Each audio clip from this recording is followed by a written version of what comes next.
Kept you waiting, huh? All right. Welcome to Rookies and Codecs, a Metal Gear Solid podcast. I am your host, Alex. Unfortunately, Isaac could not join us this evening. He's got some family stuff going on, but he'll be back for our Peace Walker episode.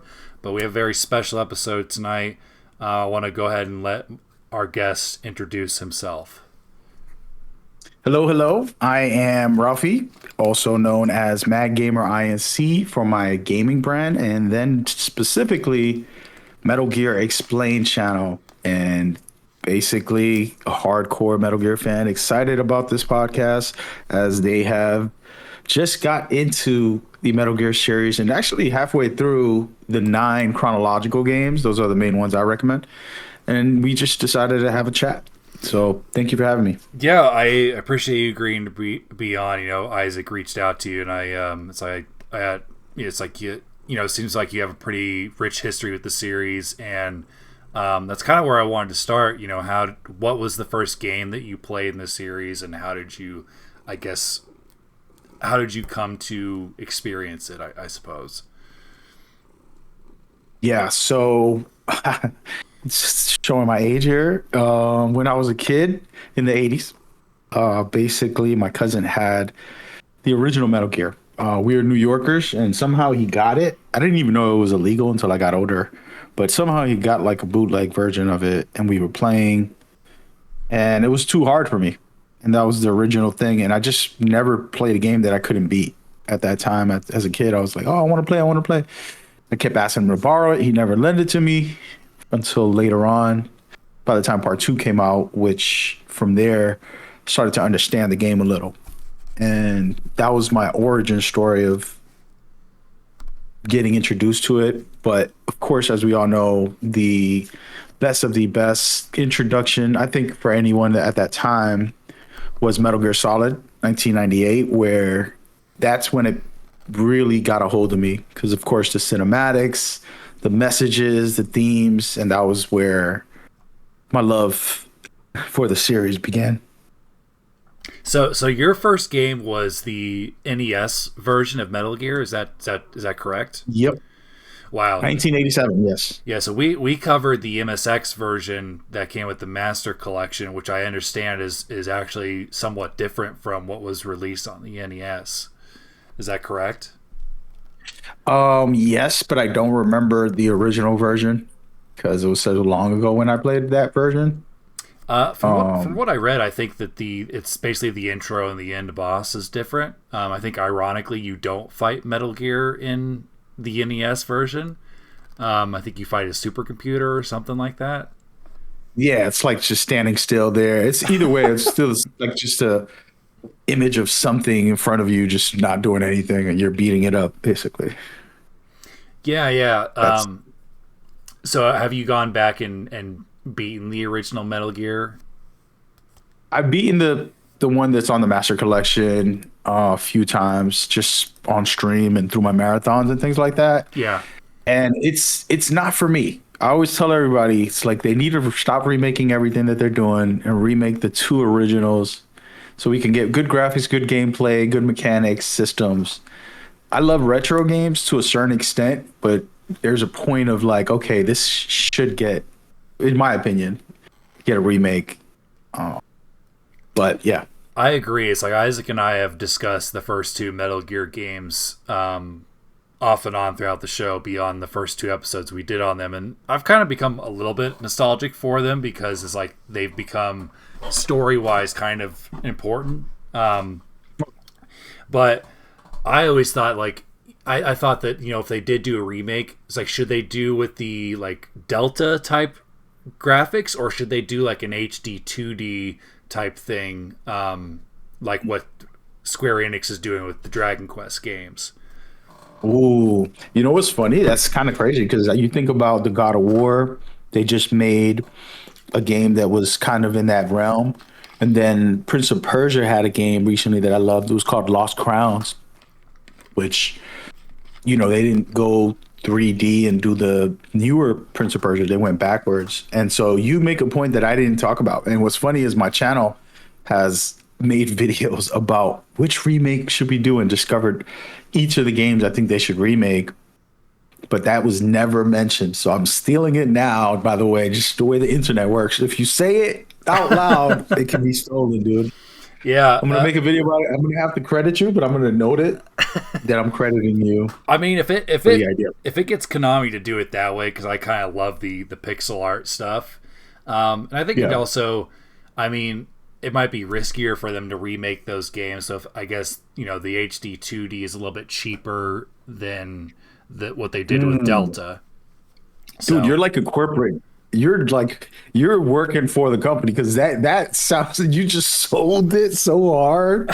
No, I don't want it though. I'll fight you against it. I think you see these great games that you played part 3, right? So you play part 3, you're like, oh wow, the cinematic, the story is impactful. Just imagine playing the original.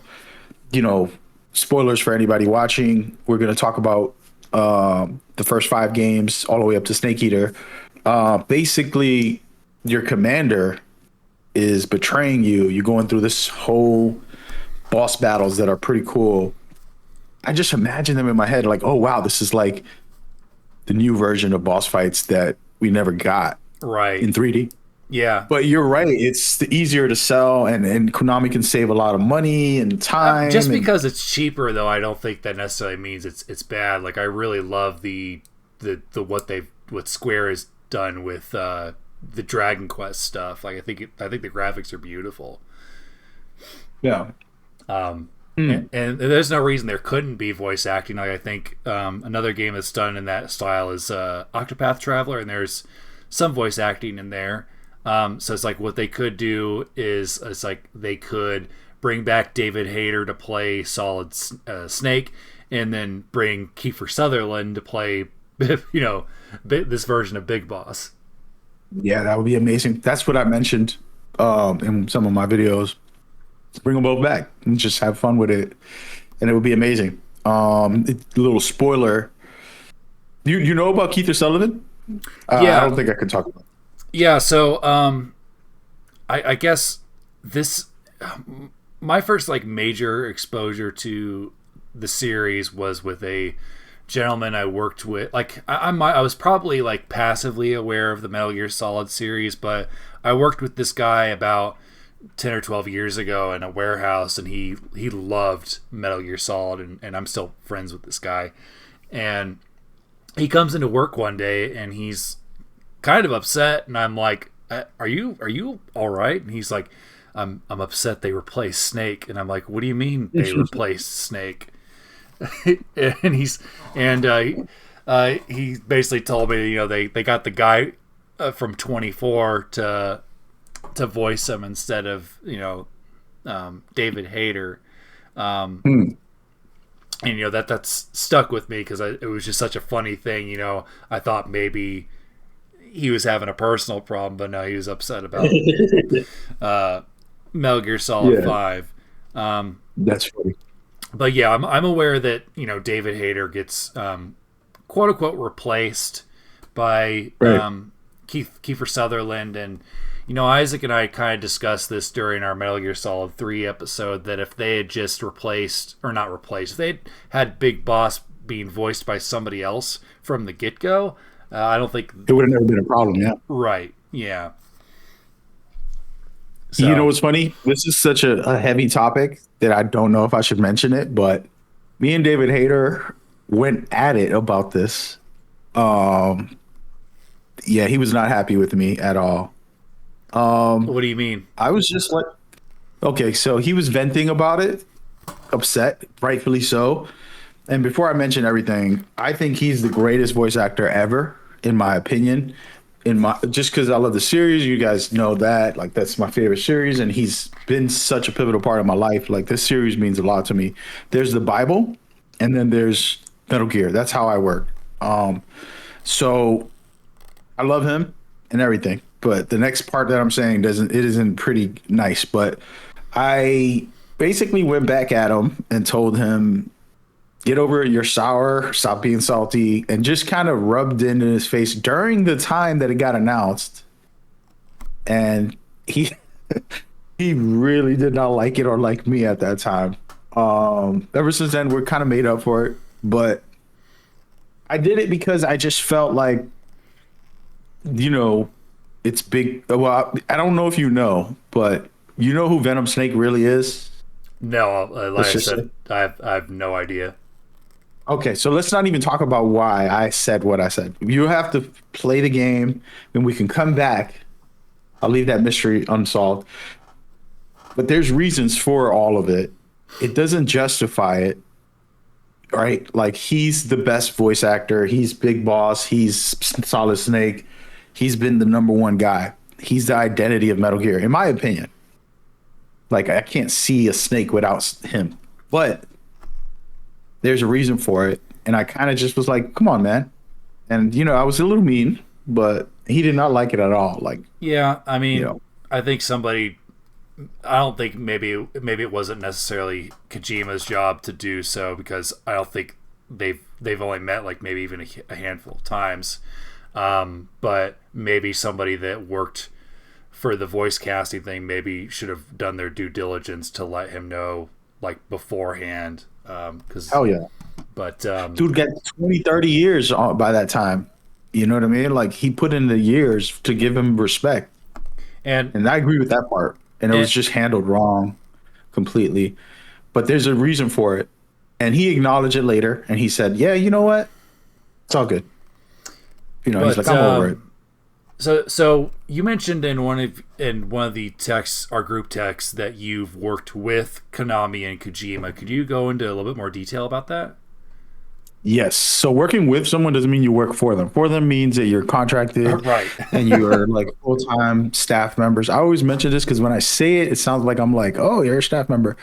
I was not, and I did have actually. I don't know how much of this I can talk about too, but I did have management talk about wanting me to be staff, and I was asked to apply for a position. I never did because of reasons, let's just say. But basically, the origin story was 2013 or something like that. Before that, I spent a lot of time posting about Metal Gear, just silly conversations, deep thoughts, theories, just anything with Metal Gear in it, and building like a big movement on that for fun, just casually in different forms. Then they invited me to come review Metal Gear Solid V: The Phantom Pain before it came out, early access and all that. And so I spent a week there and got very friendly with the management, and we ended up staying connected. We built a stream team called K Code, which was basically just a lot of content creators who play Metal Gear and Konami games. And then from there, I was running tournaments for Kojima and Konami's Metal Gear games, doing charity events and things like that. Just a bunch of different things. And then organizing the stream team to have like 24-hour streams and events and this and that. So it was a lot of stuff working with Konami and Kojima. And we went to the studio a few times for some tests and stuff like that. And then, of course, he left in 2015 and he started his own studio. And then I also helped with Death Stranding as far as some private testing and stuff like that, as well as some events for giveaways and the content creator type of things with them. And so that's been kind of the history, just a small without getting into the exact details. But that was the kind of history of working with them for all these years of in and out, whether it's through content or behind the scenes stuff. And that was my beginnings actually in gaming in general, because it wasn't really my field. And then from there, doing a lot of like marketing stuff, doing other things for other companies, just kind of branching off of doing it with them, and then going into nowadays still doing it, but for EA or Ubisoft as well, and just kind of helping where I can and being a part of small little things that are important in the background for some companies and stuff. So it's pretty exciting to jump into that world. Yeah, I bet.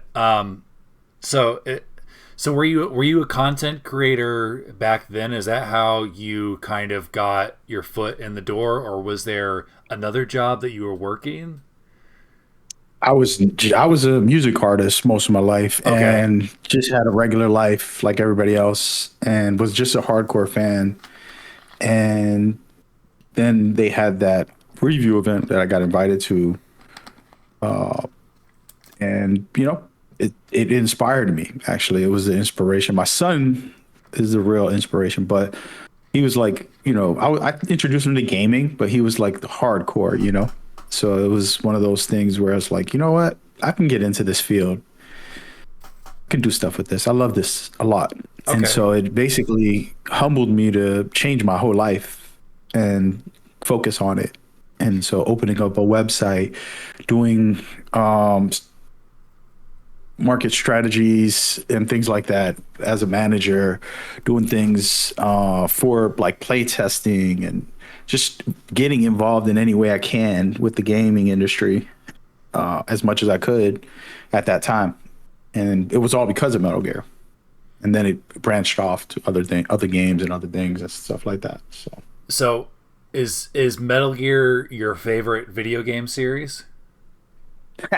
that's a joke question. I It's- think we have to I have to calm myself to not sound like, because I don't like when people are like, you never watched Star Wars. When people do that, yeah. I don't like that because I feel like it's okay if you didn't watch Star Wars. Like go whatever you're watching. If you enjoy it, cool. There's great stuff out there, and I feel that way with Metal Gear, but I don't want to be that guy to people. But I do feel it's one of the most. This is the reason why I think it's one of the most impactful series in entertainment.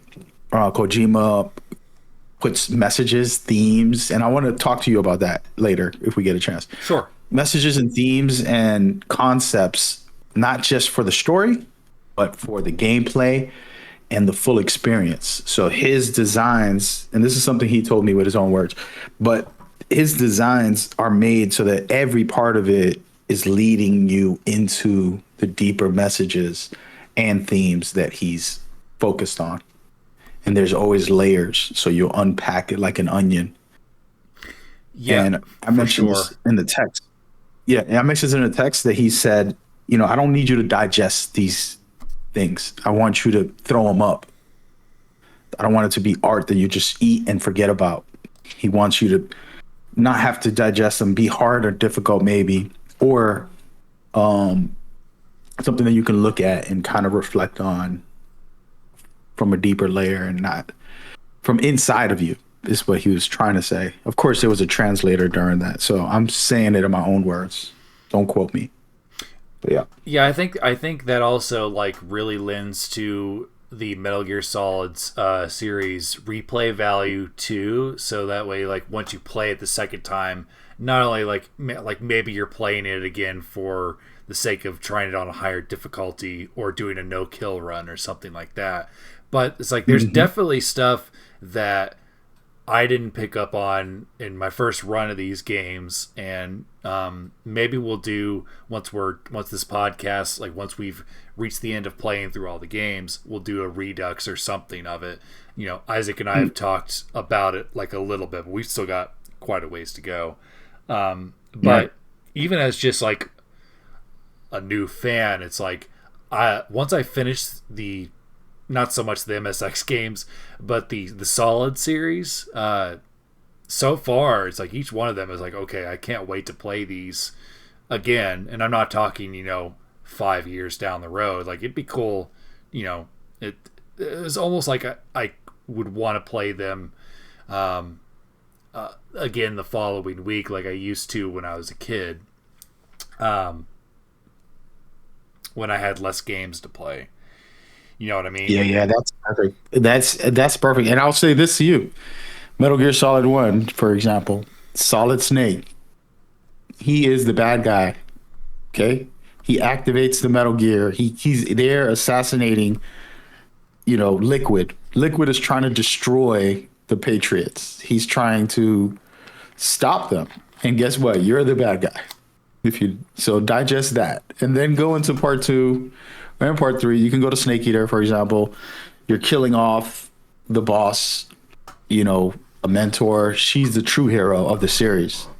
Like she's really the one, the true legend. And you killing her off and you're helping. You basically helped create the Patriots in that game. You helped create the control and throughout this series that's basically suppressed everything. You created it in Snake Eater. And so all of these games, that's just one layer. And then I can go endless layers that there's like, whoa, wait a minute. Wow. I replayed it. Now I know I'm activating the Metal Gear that they couldn't activate. They couldn't. I'm assassinating people with the fox die. Every time I get near these bosses in part one, they're dying. It's like, wow, okay. And Liquid is trying to shut down the Patriots and take control. Maybe he's not a good guy, but he's also trying to stop the bad guys. Yeah. And Solidus is also doing the same. Solidus was the greatest of them all. Like he really was trying to stop the Patriots, and you go and you shut him down. And you let Liquid, so you're tend to play the bad guy, Right. So and I think things. Yeah, and I think it also like lends itself to the audience perception too, as far as like how they perceive it. Like, I mean, somebody might have your perspective, and then somebody else might see Snake as the hero, depending on how they view the story or how they experienced it. And then, I mean, what was one of my favorite things about Metal Gear Solid is the fact that Solid Snake is the quote unquote weaker one, but Liquid was always told that he was the inferior one, and that's it was just a bunch of mind games, and it's interesting how psychology works in that way. Can we get into that for a second? And actually, for the audience that doesn't know, I was asking to ask you questions, and here goes one of them. So you were talking about Metal Gear Solid, and you're talking about the brothers and Liquid's jealousy and envy and wanting to be superior than his brother, which he was the superior one, but he didn't know that. Right. And do you remember what the theme was for Metal Gear Solid, that game specifically? I know Kojima had like a word for the quote unquote first three games. I know there's this, but I know that is it Genes? Is that what it is? There you go. You got it. So everybody watching, he's new to the series, and this is what's fun, kind of getting into these conversations. The genetics and your identity. That's kind of where the message for the first one. And you're my brother, I'm your brother, and I'm jealous of you and thinking you're doing better. But deep down inside, I'm already good, and I'm good as I can be. But instead, I'm letting my jealousy and my insecurity stop me. And that's where that message is. But also, all of the games are anti-war. So he's using it in these metaphors, whether it's the country being greedy, all these countries trying to get power and get Metal Gears to control things and get all the money and all that stuff. But also those individual stories, it's very powerful messages from that. Like, is your DNA passed on from your father, or are you and your brother so different? What are you doing with that power that you have? Do you choose your own fate? These type of things. What is your legacy? Right. And it's like it kind of, I remember when I finished that game, it kind of made me think about, like, there was a documentary I watched years ago about this woman that tried to kill her own children, and then she had a moment where she escaped from jail and had another baby, and this child grew up in another home, and once she got old enough to be an adult, she found out who her real mother was. And it's like when she was interviewed about it was Diane Downs, now that I'm remembering the name, and it's like, the interviewer asked her kind of an insensitive question, but also is also interesting at the same time. Was she ever afraid that darkness was inside her too? Because it's like, while she was never raised by Diane, it's like there is that that, I guess, that potential. But I think that, to me, we're not defined. We're not defined by our genes. Largely, I think it's nurture versus nature, right? Yeah, amen to that. Amen to that. You know what's crazy? I'm gonna go ahead and share something a little deep about myself. When I was about 4 years old, 5 years old, my father shot my mom. A little graphic here, but my father shot my mom 4 times. They're struggling in the hallway. Shoots her in the stomach as she wrestles for the gun. She falls, shoots her in the back of the head, shoots her in the spine, and misses one shot and shoots her in the arm. And then he tried to shoot himself, but he ran out of bullets. And then he runs away. My mother survives. She's still alive to this day, by the way. That tragedy and being there for my mother to recover and watching her suffer shaped me into a man that would never want violence, that would never want any woman to be hurt, that would never want any type of behaviors that way. And then seeing the trauma and the broken home that I had where my mother was trying to recover, but it's not easy, was a powerful tool to motivate me to try to be better, serve the world in different ways, and do things that I can to society. And so that story of Metal Gear, seeing the son and the father, crazy scenarios, and then you sharing your view on that just reminded me of that. And I say it also just to mention to people, you do choose your own faith. And that's what the game talks about. Part 1, Metal Gear Solid, like you choose your own fate, get out there and live your life, be who you want to be. Right. And at the very end, that's what the message is. Go live, Snake. I completely agree. Isaac and I talked about this a little bit. Like, I think that maybe she didn't know, but Snake did ask. It's Naomi, right? As I'm trying to remember the side characters, and I've only played the game once, folks. Bear with me. Naomi's like, you've got to. She never says like how long he has to live, and maybe she doesn't have the exact time, but it's like, is it? For me, it's like if I was Snake, I'd be like, are we talking months, years, days? So I always thought that was funny. That I guess that's really my only criticism of that game. Other than that, it's kind of perfect. But I thought it was funny. It's like she was really obscure about it. Like I understand the message. Like all of us could die at any moment, really, if you think about it. But I think I still would have liked to know. It's like, is this Fox die thing going to set in days, months, years? Like, I know you probably don't have the exact time, but I was curious to hear your opinion on that. That's funny. I've never thought about that. This is kind of crazy. You're bringing angles that I have never really put thought into. I do think, first of all, she has such a life-changing moments, right? Where she's like, I hate your guts and I want you to die. Here's this fox die. You're dying. I don't care about you. And then at the end of the game, she's like, I'm so sorry. I want you to go live. So I think that's always something I pointed out. But your point about her being we'll see what happens. I think as a scientist, that does happen a lot. Like, oh, well, we want to try to cure the COVID, and we're going to do our best here. Let's see what happens. You want to take this injection or not? What are we doing?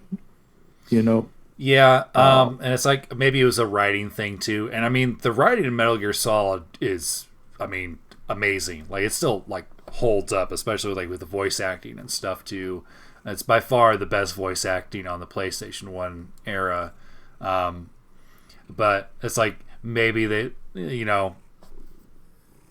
could have written it in a way where she just didn't know when have any time of frame. Like she had no idea. But I thought that was it's obviously not a huge deal, but it's. I think you're so invested. You're like, dude, I need to know when I'm going to die because I want to live a little. How long, man? Where do I gotta take everything? What kind of vacation can I take with Meryl? Are we talking can I go on a really long country trip with her, or should I just go get a cabin for a couple of days? Exactly. No, that's funny. And you find out in the series, and maybe you know what's funny? I can't wait for you to play one of them and then tell me your feelings about this specific part. There's some callbacks we already creating. There's a specific game. I don't want to mention it because it might spoil like something for you, but there's a moment that happens again, maybe, possibly, in a way. Okay, fair enough. Um, Yeah. so before we get too far away from your experience working with Konami, I know so you mentioned that you've met David Hayter, and from what I understand, you've also worked with and met Hideo Kojima. Can you talk a little bit about that? Yeah. So I'm a fanboy. I've only had two people that I've ever kind of freaked out about.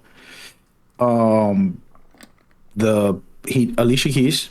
She just walked into some girl's house. I was trying to like, me and this girl, I'm young in my 20s and trying to, kick it with this girl. And she's like, my cousin's coming over. And I'm like, okay, I guess.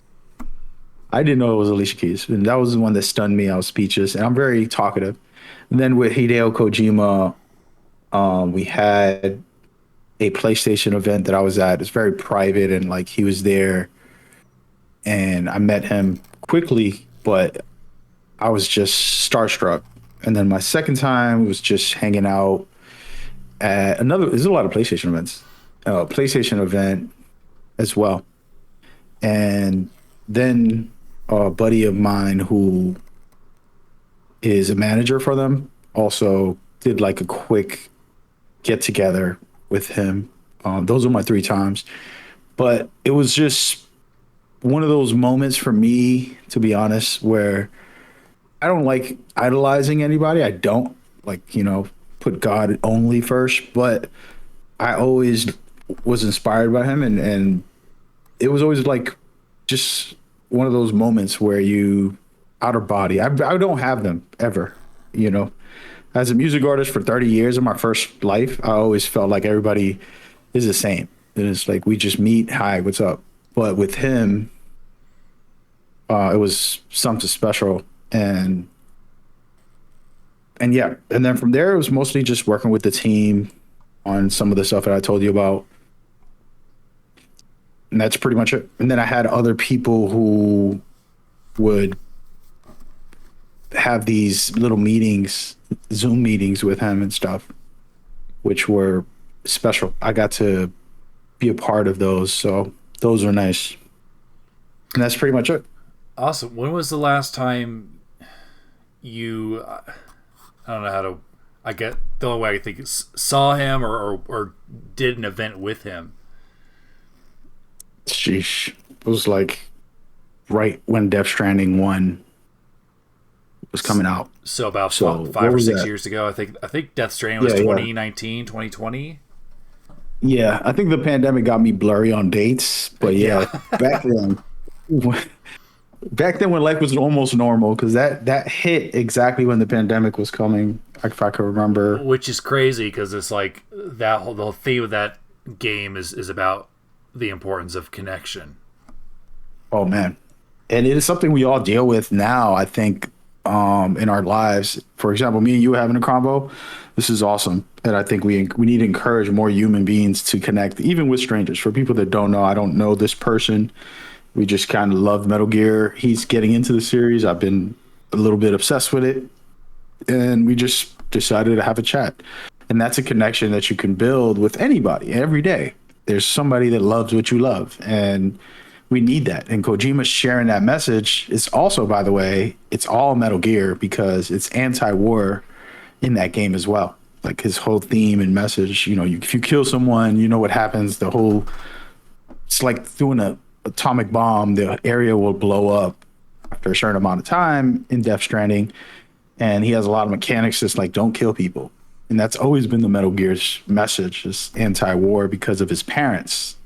When the bombing happened and they survived, he always tribute his games to anti-war.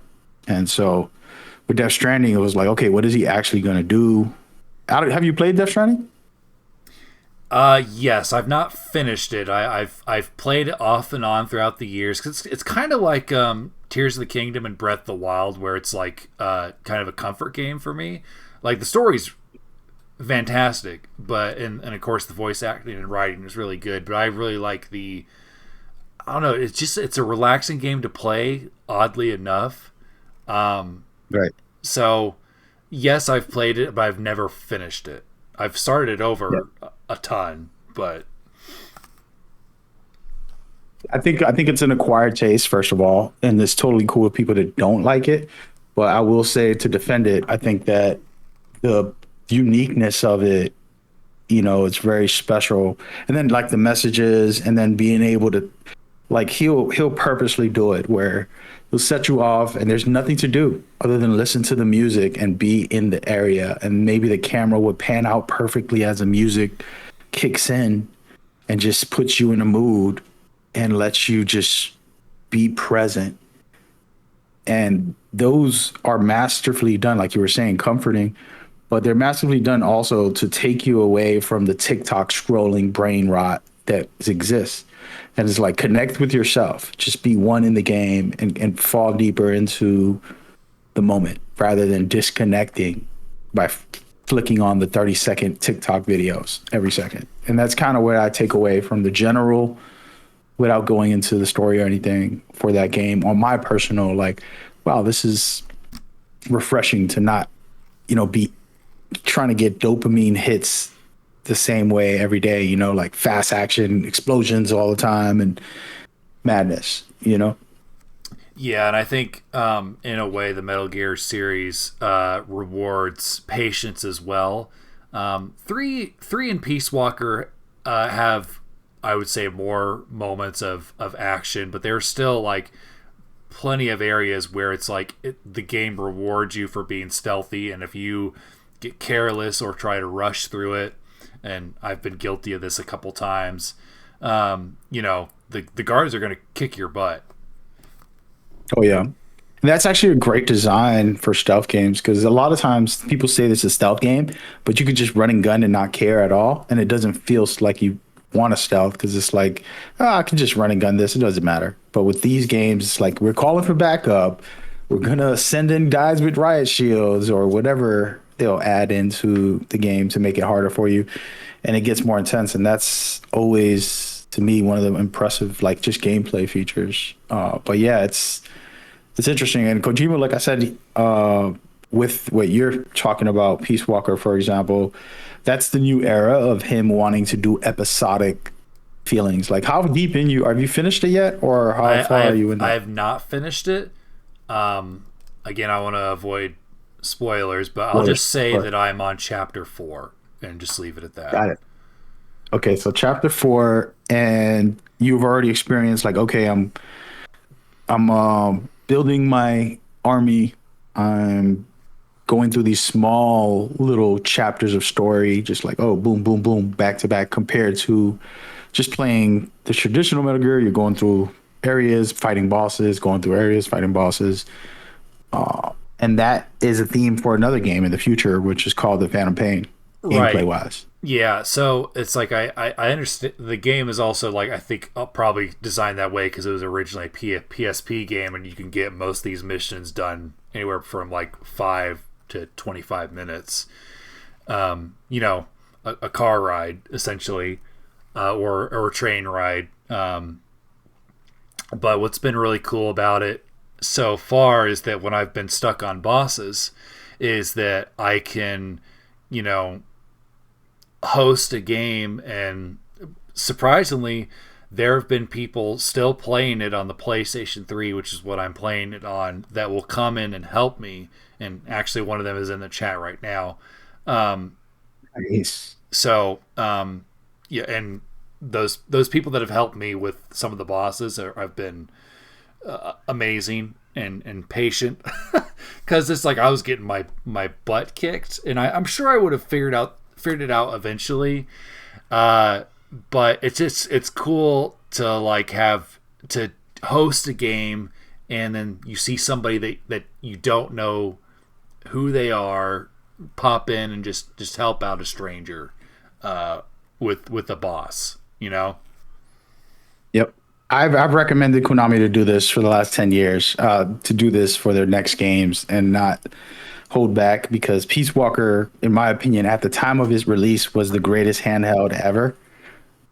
Right now, there's only like a few above it, uh, handheld games that release. Not like games that went to handheld, because that doesn't count, but like games that were made for handheld. This was the premium. Of course, there's Zelda now, and there's other games that really good, but that was just peak to be able to do everything that they did there. It had a multiplayer. I don't know if you ever got to see that part of it, but it had a Yeah, multiplayer. I did do that. Yes. But um, yeah, those are cool things. I think it's a marvel to think about that that game came out on a PSP back in 2010. right. Yeah, and I mean the cool thing about the PlayStation 3 is the online stuff is all free. As you know, as long as the PlayStation Network stays up, you'll be able to access those servers. And you know, it's like I was like, let me try the verses up just to see what it's like. I'm probably gonna get my butt Mhm. kicked because these guys are all clearly better at these than I am, which is fine. And you know, I got to play a couple matches, and it was hilarious and fun. You know, I made a short out of one of, because I recorded it. I made a short out of one of them where uh, I'm playing Snake and I'm just like trying to get away from this guy, and he stops and he's like looking at the ground. I'm like, what is he doing? And I realize that he's being distracted by a dirty magazine. And I'm like, oh my gosh! It's like, who would think to put that in like a multiplayer thing other than Kojima? Exactly. Yeah, and those are the quirky, silly, funny moments. And he always talked about in his interviews, saying that, oh, you know, it's an intense game. There's very intense moments, but that's why I put humor and just funny things and anything that can lighten the mood and pace the game. So like he wants good pacing. So he doesn't want you to just be intense for 5 straight hours. There'll be some funny things or something that just even gameplay wise you can do yourself like that, you know. So it's Right. purposely done to relieve us from too serious nature, because it's a very serious game. If you took away all the humor, there's a lot of depth to political issues. And well, as a matter of fact, what is that? That's what I want to know. One of the questions I had, I'm going to kind of throw them in between all of us, but if you don't mind. But Sure. basically, your view of the series. I feel like there's different views. I'm not going to give you the different categories, but like if you had to, for your audience, introduce it to new people, and just tell me what the series is. Like if you had to introduce it, this is an important uh thing to see where you're at and what you think the series is, or what does it offer, what, you know, if you can just share. Um, that's a good question. You know, So far. I think that I would really encourage people to play the PlayStation 1 Classic, to start with that one. You know, I would say, you know, get the Master Collection. It's available on almost all of the modern consoles. Um, it and you know, just start with that one and work your way up through three. And you know, I'm glad that for our podcast that we started with Metal Gear 1 and 2, the MSX games, because it gave more context than I was expecting. Like Metal Gear Solid especially does call back to those two games, especially with Gray Fox's story. And I would also tell anybody that's wanting to start with the MSX games, use a guide. There's no shame in using a guide. Those games are, it felt like Kojima was really trying to do something that was out of the technical capabilities of the time. Um, so, you know, that's why those games are kind of easy to bounce off of if you try to play them without help. Um, so I would encourage people that maybe even haven't even tried stealth games. I think that Metal Gear Solid is a good one to start with. Nice, nice. But what is the series? What is the series about? What am I getting into? Um, I think at first it might seem like a fun, you know, action game or action stealth, because it clearly tries to pull from like James Bond and uh, 70s and 80s action movies, and there's espionage and really great characters, um, but I think that you know it also is kind of the birth of the cinematic video games as well. Because I can't really think, like, obviously there were video games that told good stories before Metal Gear Solid, but I think with the exception of maybe Vagrant Story from Square, uh, Metal Gear Solid might be the first cinematic video game. Yeah, definitely. I agree with that. That's awesome. Yeah, man. I think kind of just getting those pitches from people like what am I playing and wondering for a new player like okay, what are you getting into? Why people care about the series and different perspectives. I think it's important, we can share the dislike of a certain game or the appreciation of one that nobody appreciates maybe. Right. And so are you guys going to play the spin-offs or are you doing the nine chronologicals? So the way that we're doing the show is we're breaking it down into seasons. So season one is going to be the chronological. They're the canon games is what we're calling it because we're not doing it in chronological order anymore. Um, but so we're gonna do the canon games first. Then season two will be the spin-offs and non-canon games. So Snake's Revenge, uh, Metal Gear Acid, and I know some people say like Portable Ops is like partially canon, but since it's not full canon anymore, it'll be there. And then season three will be remakes, and then what the show's going to be beyond that, we haven't fully decided yet. But basically, it's going to be broken down into three seasons essentially. Gotcha. Yeah, I think that's awesome. It's very fun to kind of see where you guys land on the spectrum of games.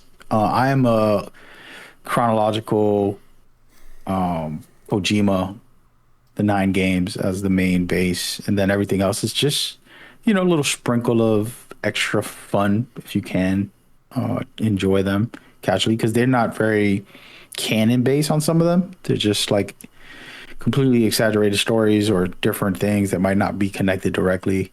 Some of them are. They have some story that connects, and it's fun to kind of just go off of that. So yeah, it'll be interesting to see where you guys land on it. Yeah, and yeah, it's like I mean, you said you've listened to the show, which I appreciate, and I'm glad you like it, and we get criticism of it too, which is fine as long as people have given good advice and constructive criticism, nothing mean or anything like that.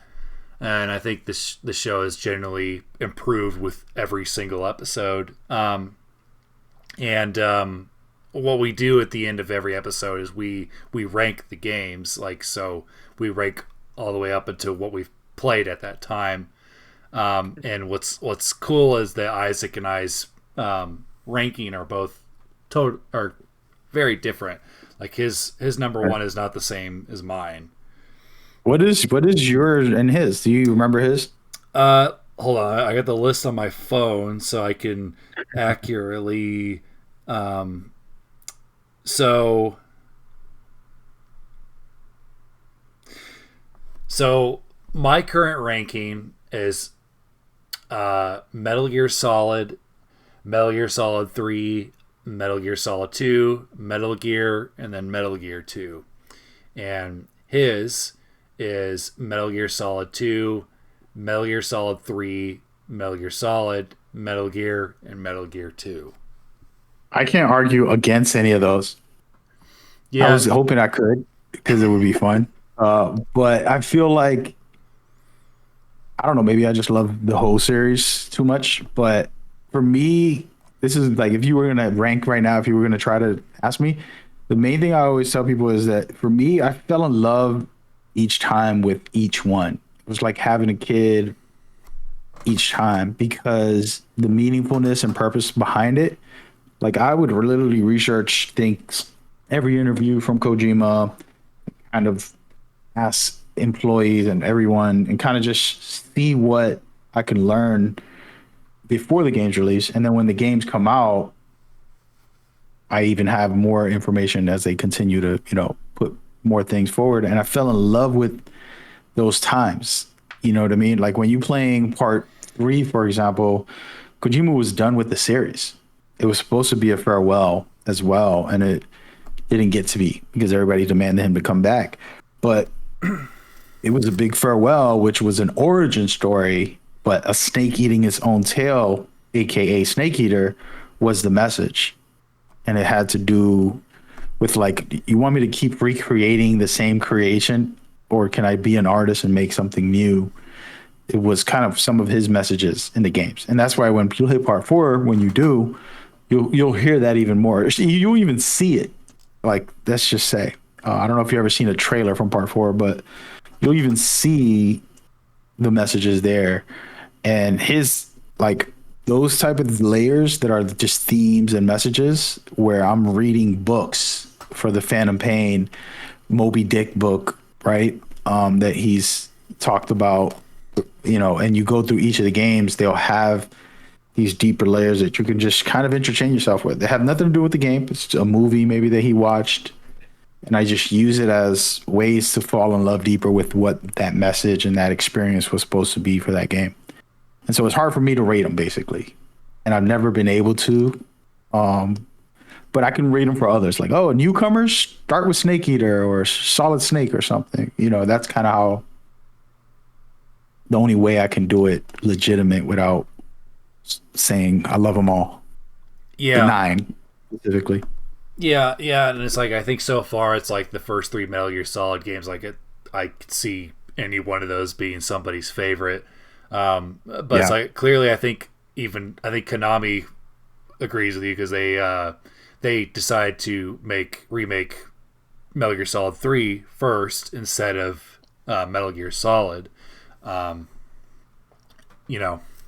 Because I think maybe a lot of people I've heard that's the one that people recommend you start with.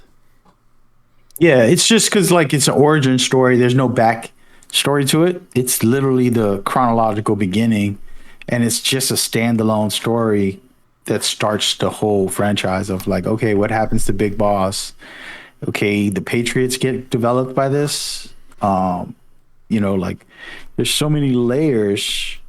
That's like, wow, Big Boss started the Patriots. Solid Snake had to deal with all that consequences of that. So the four games you played before, where you play Solid Snake for 3 and then you play Raiden on part 2, you're dealing with what happened in Snake Eater. You got Zero, you got Paramedic, and all those people who are your allies in that Snake Eater game. They become the biggest bad throughout the series from there. So it's an interesting way to start it. And it was smart. I think it was a smart move. I didn't want it. I wanted the 2 original games, the Pixel games, to come back with better graphics, real performances, cinematics, and all that. Or we can go with your pixelated version, maybe. Yeah. I mean, my prediction, and this will be kind of leading to my next question for you. I think it's pretty likely they'll probably do Metal Gear Solid as the next remake, but they could surprise us. But what is your opinion on how Konami should handle the future of the Metal Gear Solid series? Because I've as a newcomer, I think I have an opinion that might rub people the wrong way. Not intentionally, of course, but I don't have the long history of it. Like I'm loving the games. Like I it's moving up there as far as like my favorite game series. But Right. so I'm curious to hear what you have to say, and I have a defense for my position, but I want to hear what you think first. I would love to hear what you think, but I'll just say this before we even say anything, both of us. Kojima leaving has crippled the community in many ways. And unfortunately, people have gotten delusional. Others gotten, obsessed with anger. Others have been just like moving on, mature adults that's like, hey, Kojima's making great games over there. He's happy. He got to stop making Metal Gear. He's been saying he didn't want to make another Metal Gear since part 2. It's like, I don't want to make no more Metal Gears. Hopefully somebody else takes over the series. And he ended up making, 5, 6 more after that. So you're talking about somebody who was saying he was done with that series back in 2001. And you see how long he went. Into 2015 was his last Metal Gear. Yeah. And the franchise, the community, and you're gonna make me rant here because I'm so old. Like my heart and soul is an old soul where I'll forgive you, I'll move on. We could fist fight, and I'll be like, hey man, are you okay? Like, like you want me to buy you a drink? Like you're all right there? Like I'm that type of person now, mature enough to just be at peace, basically. But the community has been destroyed. I was destroyed as well when Kojima left because it divided everybody. And I hate to bring this up for a newcomer to hear, but it divided everybody in a lot of different ways. And it's like, if you support Konami, you're against Kojima and you're against us. And it became a war in the community. And it was really heavy and very sad and unfortunate that it happened. But it's because of the love and care for Kojima's work that we felt that way. But what I told the community and what I've always fought for was Konami is a huge part of these games. He didn't create every idea. He didn't do everything himself. He had hundreds, if not thousands at times, of staff members who would share ideas and help him shape a lot of the game. And they would actually deny a lot of bad ideas he had. And it's documentation of this. You guys can go look it up and find the evidence where they were like, no, that's a bad idea. Luckily, it wasn't in the game because it would have ruined some of the series. And so it's a working pot of Konami and Kojima. But since Konami, you can't name 5, but maybe you can. I'll challenge you right now. Name 5 directors, writers, and producers that got their names in front of the game, in the game, their character in almost every game. Name 5 of them in any video game series. Can you do that? I don't think so. We talked about this on one of the episodes. I mentioned, I was like, you know what? It's like I can think of many like film directors that have been, John Carpenter's The Thing, Alfred Hitchcock's Psycho, and so on, where people have put their names above the title. But I'm like, I can't really think of anybody else that's done that video game wise, as far as Hideo Kojima. Like, obviously, they're well-known titans within the video game spaces that, both producer and the director side. But I can't recall, there was never, Hironobu Sakaguchi's Final Fantasy VI or whatever. Right. There's nothing like that. Yeah, so you're making my point, and the reason I bring that up first before we talk about it is because the bigger issue is Konami said, we want to make you the face of the franchise. You put yourself in almost every Metal Gear game, like your actual character. He's a playable character. He's a character. Like, you have to save him in one game. I'm sorry, I might be spoiling other games. He's basically appeared physically as a ghost, as so many things in Metal Gear Solid, Metal Gear Solid 2. He's in all of these. I can literally go through. I think I made a video about like everywhere he appeared. And it's so goofy. It's amazing. I love him. He's funny as hell for that. But that was Konami giving him the green light. And when he left and everybody's bitter, he publicly said, you know what, I thank Konami because they always let me do anything and everything I ever wanted. That was the best thing working with them. that they always let me do anything I ever wanted. If it wasn't for them, I wouldn't be who I am. Those are his words exactly, translated, of course, by his translator. And you can look up the video or go to one of my videos. I have it on a couple videos. I share this because whatever you're going to say next is defended by me and by mature people who say the series existed not only because of Kojima, but Konami as well.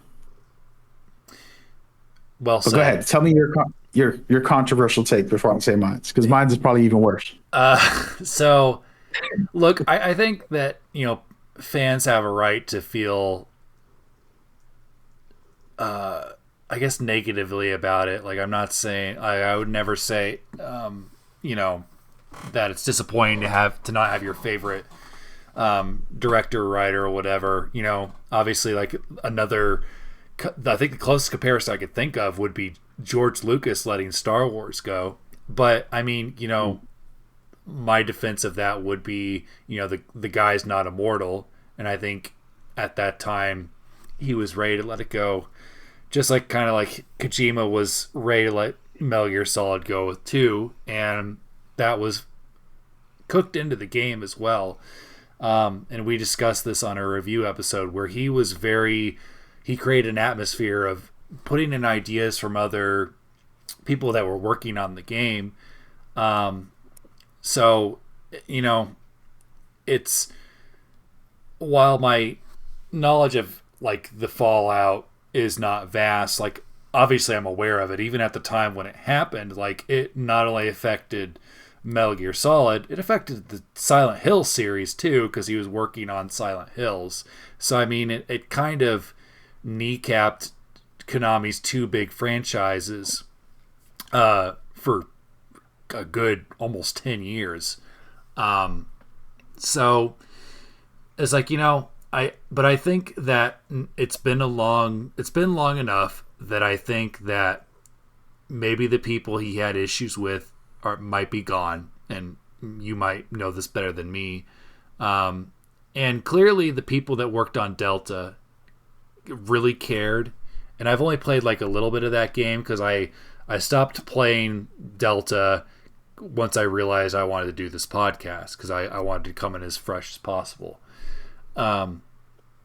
So I think obviously the remakes are the safe way to do it, but as far as like doing new installment with new stories, I think that it would be cool to see, and maybe I'll feel differently once we get done with the spin-offs.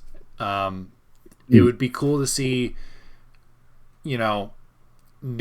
new fresh ideas in this universe with new characters and new stories.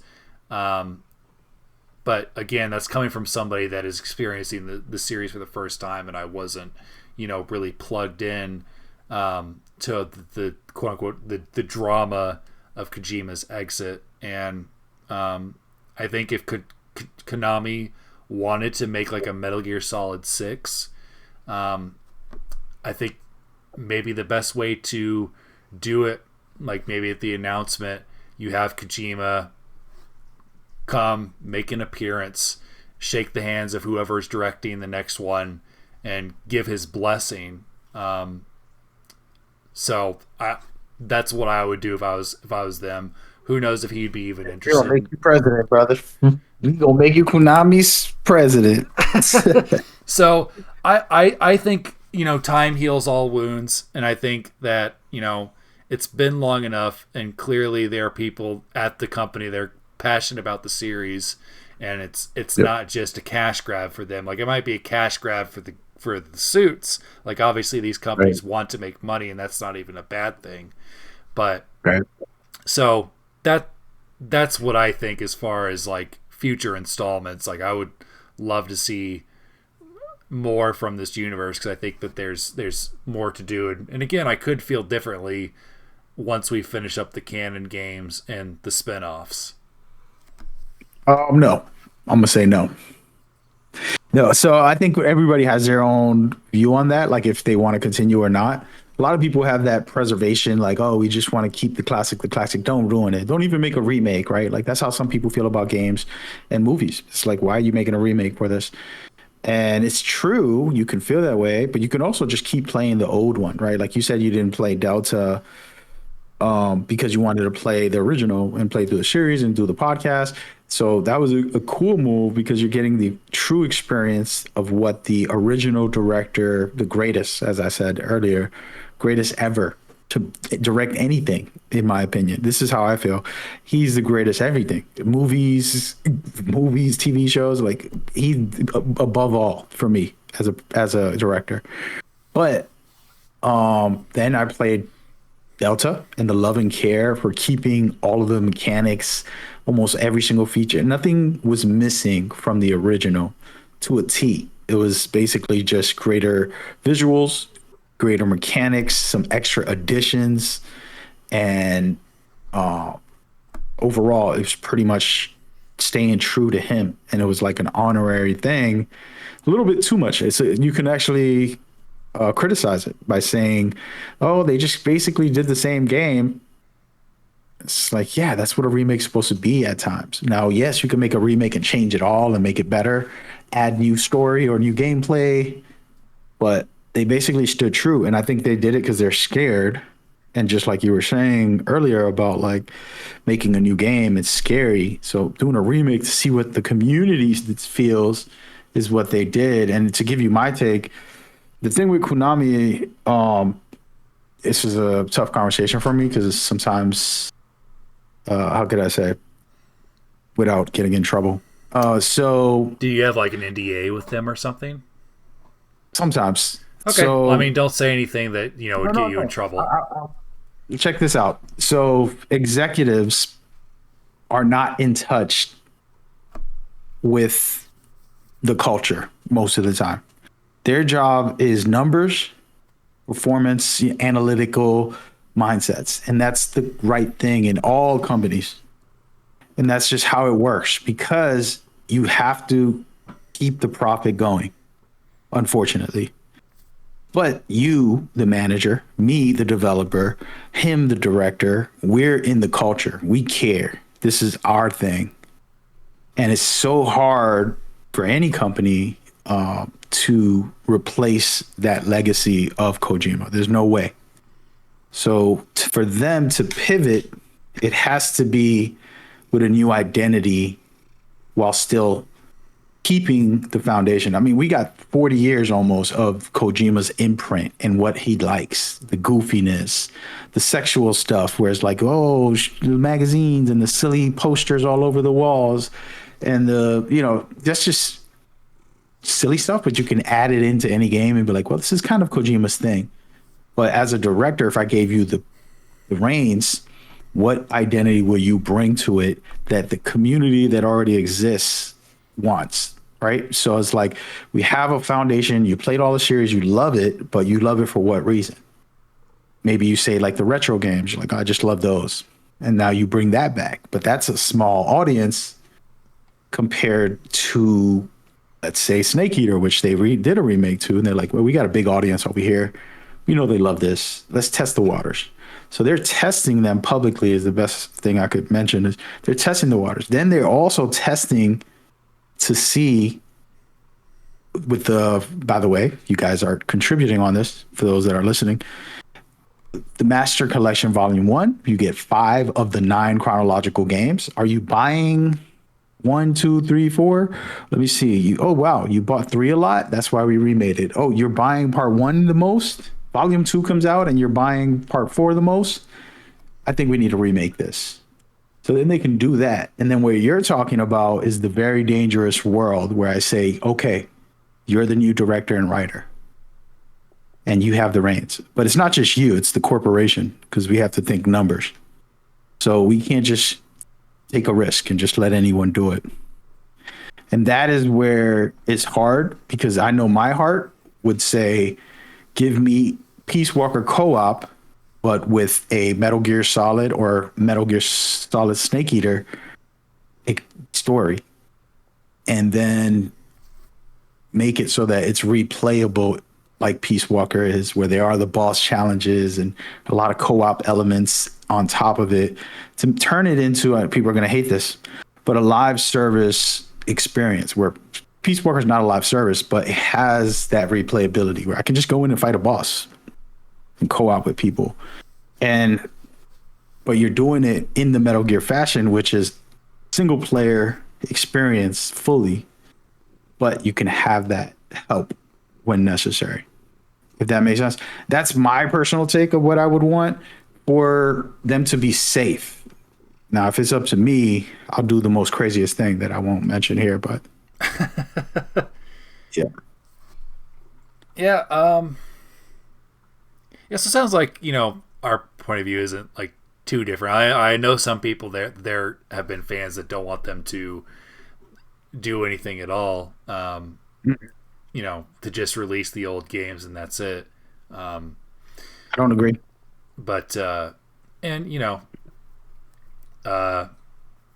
but I think more often than not, I think I don't know. It's like everybody's been really welcoming and kind so far to how I've experienced the series. When they come in and they watch the streams or comment on the YouTube videos or our podcast episodes, and there's been very little gatekeeping. Yeah, for sure. I think that's a whole other conversation to get into. I think it's beautiful. Like even now, like I was just thinking, one of my questions to you in that comment there is, what was the moment for you where you're like, wow, this is really special series. Like this is something where it clicked for you, not because somebody told you it was cool or like, just like what was those moments? If you could mention a few, maybe like, wow, this was very impressive. And I've never seen this in a series, in a game. What moment was that, if you had that? So I think for me, it was, Metal Gear Solid was really where it really clicked for me.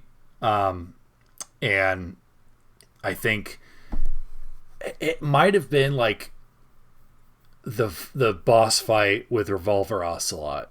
Like, just like the game is fun, it's challenging.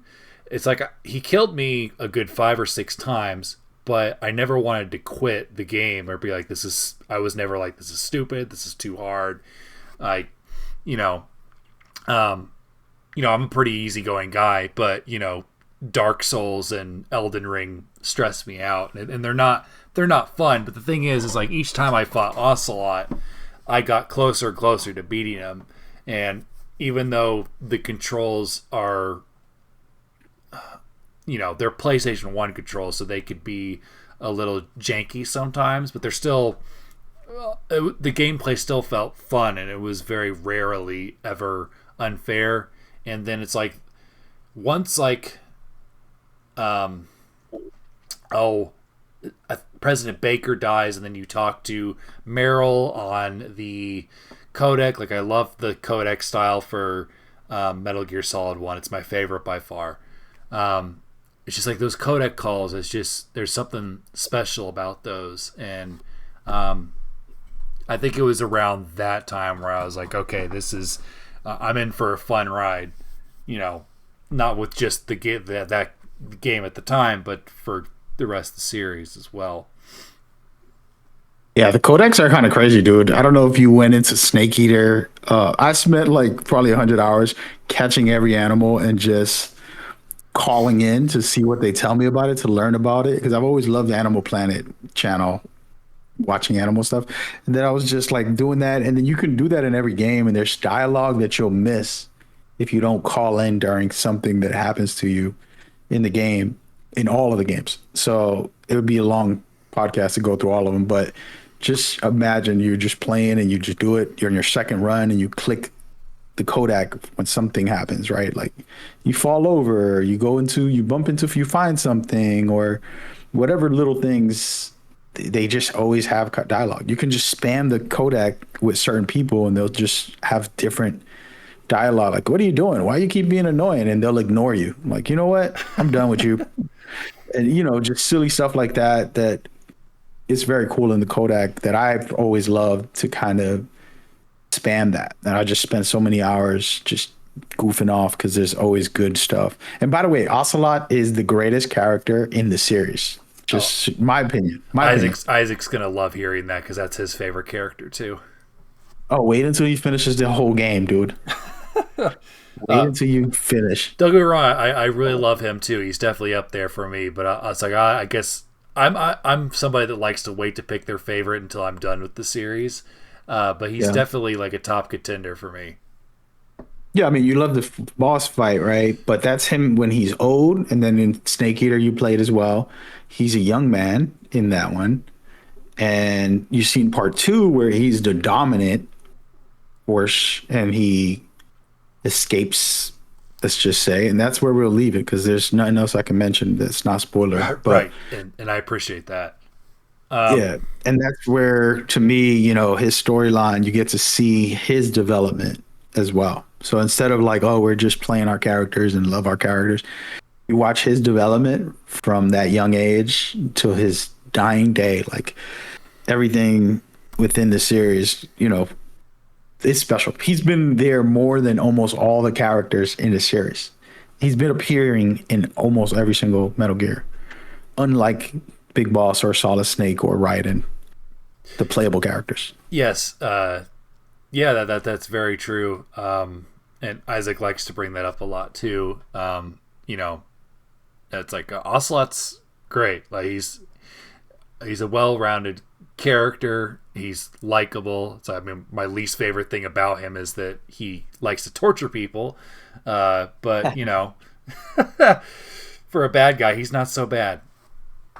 Yeah, well, we'll find out. I want your opinion. This is another I callback. say bad guys in like quotes. Yeah, yeah. Like from a certain point of view, anybody in the series could be a bad guy. I mean, there's very few characters that are clear cut. Like obviously, I think Volgan's one that has no redeeming qualities that I can even think of. Really, He's very despicable. Yeah. He's the worst in the best way. He's by far, I mean, so far in the series, he's one of the worst villains as far as just like there's nothing about him that's that you know that is likable at all. Sure, dude. He's definitely one of the worst in the series. It's interesting. It's interesting because you're still not there yet, and it's so cool to like hear somebody thoughts about it. When it comes to even just a boss fight, like you were mentioning, that one clicked, and he wasn't my favorite, but as the series went on, he became my favorite for multiple reasons, and it was like, wow. And then I replay all those missions, and I kind of admire him when you replay. Like I was telling you about replayability, you replay it, and you're like, wow, you're the greatest, dude. You're literally the greatest of all time, in my view. But that's just me. Well, we've been talking for almost an hour and a half. I is there anything else any other ground you'd like to go over? This has been a really wonderful conversation. I'd love to have you back on once we finish all the canon games because I know Isaac would definitely like to talk to you as well. Yeah, I think for me, I had like just ideas of giving you guys the rundown on like the series and seeing where your head's at and stuff like that. Just casual things, but we'll save it. I think it'll be good. Like maybe when you guys take your time and finish up, we'll go through, where you're at, because I think that's important as far as fans, like sharing our views. There's no wrong answer about what's the best one for you or this or that and things like that.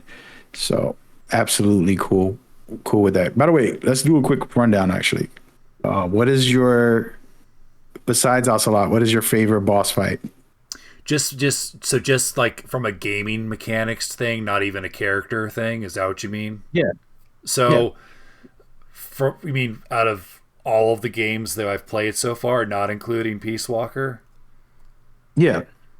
All right. So from a gaming standpoint, like where the mechanics were fun.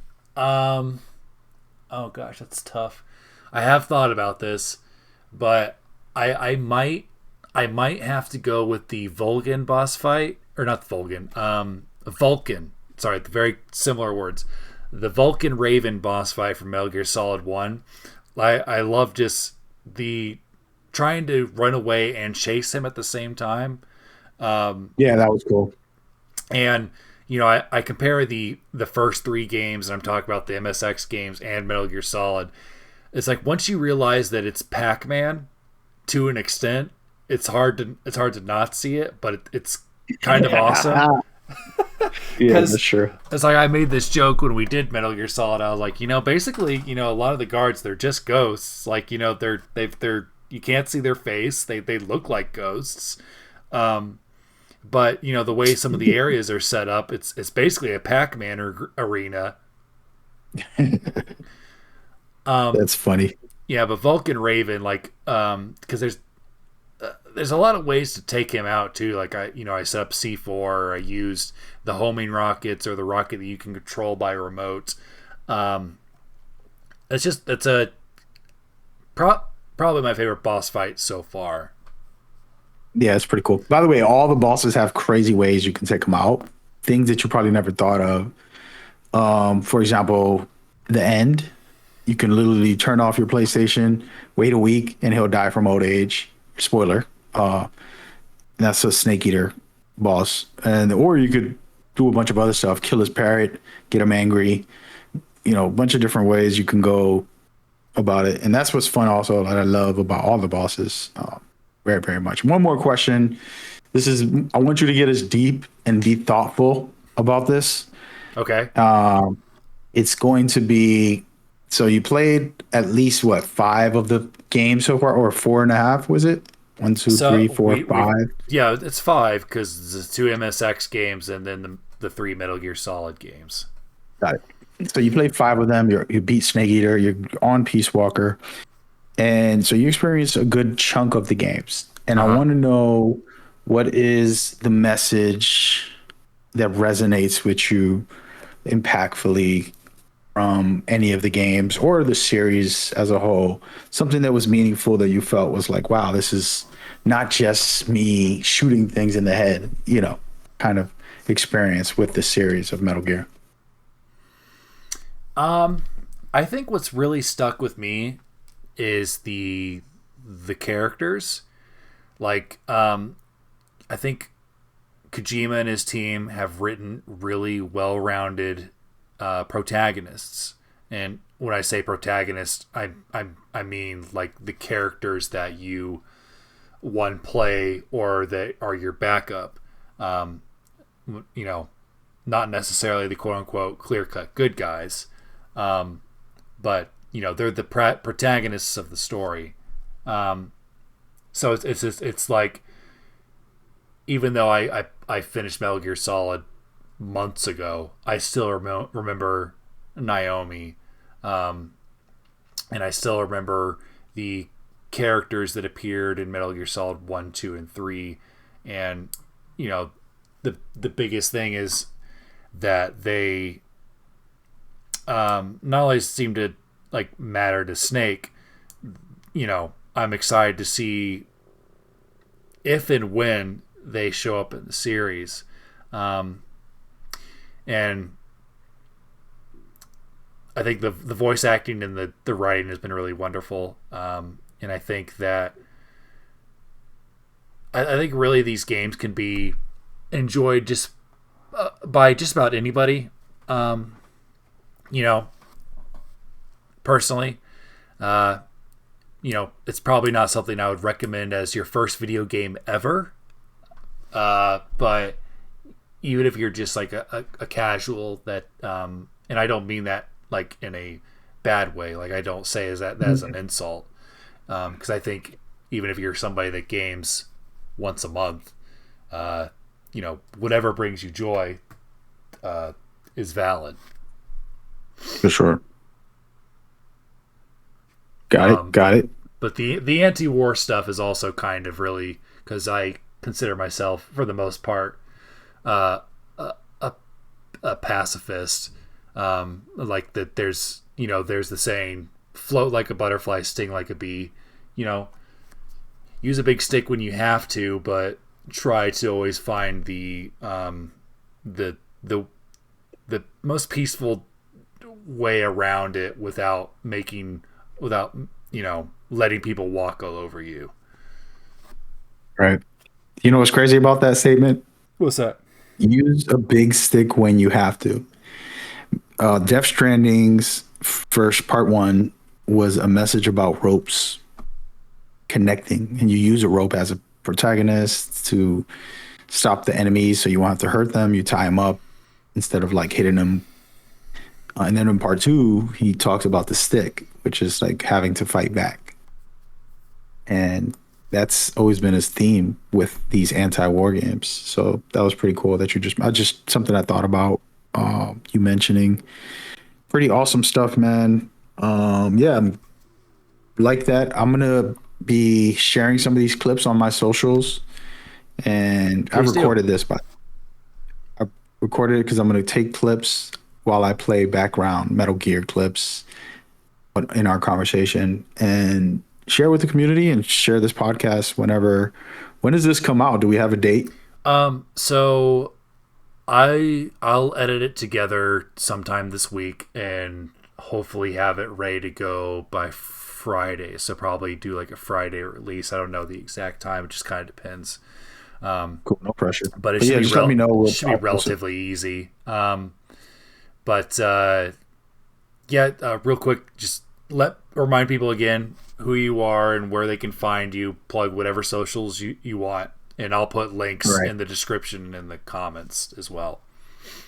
Yeah, you could just look up MagGamer on any Google, and you'll find pretty much my websites and all the platforms I'm on. MagGamer Explained is my Metal Gear channel, where I do just strictly Metal Gear.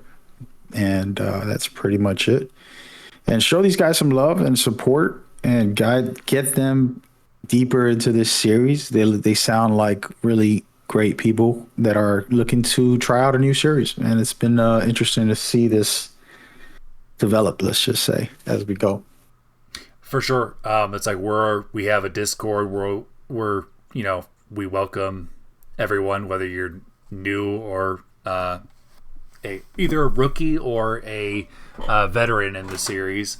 And eventually I would like to do more stuff with the community. We're hoping to do between like season 1 and 2. So once we finish Revengeance and before we start Snake's Revenge, we'd like to do an episode on Metal Gear Solid 5 online. So we're hoping to play with listeners at some point as well. Nice. Let's do it. I'll be there for that. Hey, boss. Can you sign us off? I'm not your boss anymore.